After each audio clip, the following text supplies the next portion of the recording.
Praise the Lord. Good morning. கர்த்தர் நல்லவர், அவர் கிருபை என்றும் உள்ளது. மத்தேயு 26 அதிகாரம் 75 அப்பொழுது பேதுரு, சேவல் கூவுகிறதற்கு முன்னே நீ என்னை 3 தரம் மறுதலிப்பாய் என்று இயேசு தன்னிடத்தில் சொன்ன வசனத்தை நினைத்து கொண்டு வெளியே போய் மனம் கசந்து அழுதான்.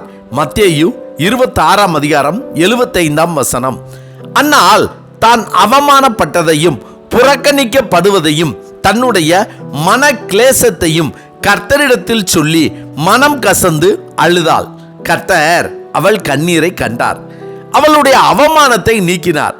எசேக்கியா ராஜா தன்னை நினைவு கூறும்படியும் தன் ஆயுசு நாட்களை கூட்டி கொடுக்கும்படியாகவும் கர்த்தரிடத்தில் மனம் கசந்து அழுதார்.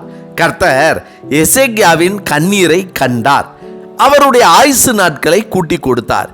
இங்கு பேதுரு தான் செய்த பாவத்திற்காக மனம் கசந்து அழுதார்.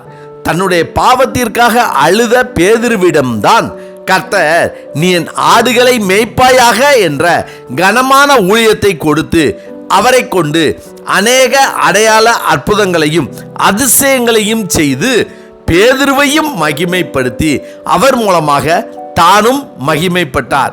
தன்னுடைய தேவைக்காக அழுகிறவர்களின் கண்ணீரை காண்கிற தேவன் அவர்களுடைய தேவையை மட்டும் சந்திக்கிறார். ஆனால் தான் செய்த பாவங்களுக்காக மனம் கசந்து அழுது கண்ணீர் சிந்துகிறவனுடைய கண்ணீரை காண்கிற தேவன் அவர்களை தன்னுடைய ராஜ்யத்திற்காக, தன்னுடைய ஊழியத்திற்காக, தனக்காக பயன்படுத்தி அவர்களையும் ஆசீர்வதித்து அவர்கள் மூலமாக அநேகரையும் ஆசீர்வதிக்கிறார். அதாவது ஆண்டவராய் இயேசு தம்முடைய சீசர்களிடம், நீங்கள் ஒருவரில் ஒருவர் அன்பாயிருங்கள், நான் உங்களில் அன்பாயிருந்தது போல நீங்களும் ஒருவரில் ஒருவர் அன்பாயிருங்கள் என்கிற புதிதான கட்டளையை உங்களுக்கு கொடுக்கிறேன்.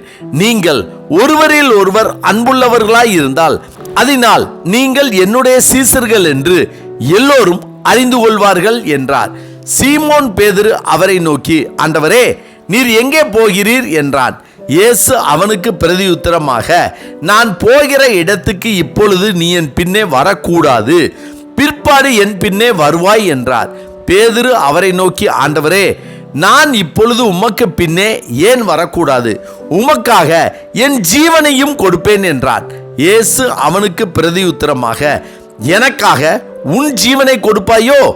சேவல் கூவுகிறதற்கு முன்னே நீ என்னை 3 தரம் மறுதலிப்பாய் என்று மெய்யாகவே மெய்யாகவே உனக்கு சொல்லுகிறேன் என்றார். இயேசு சொன்னபடியே பேதுரு மறுதலித்தான். உடனே சேவல் கூவிற்று. அப்பொழுது பேதுரு, சேவல் கூவுகிறதற்கு முன்னே நீ என்னை 3 தரம் மறுதலிப்பாய் என்று இயேசு தன்னிடத்தில் சொன்ன வார்த்தையை நினைத்து வெளியே போய் மனம் கசந்து அழுதான். அதற்கு பின்பு உயிரோடு எழுந்த இயேசு பேதுருவிடம், நீ என்னிடத்தில் அன்பாய் இருக்கிறாயா என்று கேட்டார்.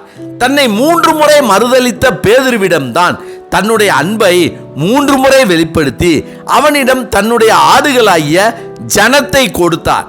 தன் பாவத்தை மறைக்கிறவன் வாழ்வடைய மாட்டான், அவைகளை அறிக்கை செய்து விட்டு விடுகிறவனோ இரக்கம் பெறுவான் என்ற வார்த்தையின்படி பேதுருவுக்கு தன்னுடைய இரக்கத்தை காட்டி அவனை ஆசீர்வதித்தார்.